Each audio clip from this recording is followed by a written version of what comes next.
Hello అండి. ఈరోజైతే మనం బల్వంత్ రాయ్ మెహతా కమిటీ చూద్దాము. ఈ టాపిక్ వచ్చేసి మనకి Indian constitution subject group 2 mains syllabus అనమాట.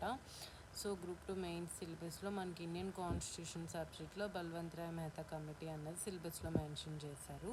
సో దీనికోసం అయితే ఈరోజు మనం చూద్దాము. బల్వంత్ రాయ్ మెహతా కమిటీ అన్నది మనకి గవర్నమెంట్ ఆఫ్ ఇండియా అన్నది అపాయింట్ చేసిందనమాట. ఎప్పుడు అపాయింట్ చేసింది? 1957 16th January ఆ రోజున అపాయింట్ చేసిందనమాట. ఎందుకు అపాయింట్ చేసిందంటే సిడిపి అన్న ప్రోగ్రామ్ ఉంది కదండి, కమ్యూనిటీ డెవలప్మెంట్ ప్రోగ్రాము. అలానే కమ్యూనిటీ డెవలప్మెంట్ ప్రోగ్రామ్కి సంబంధించి నేషనల్ ఎక్స్టెన్షన్ సర్వీస్ కూడా అప్పట్లో గవర్నమెంట్ లాంచ్ చేసింది.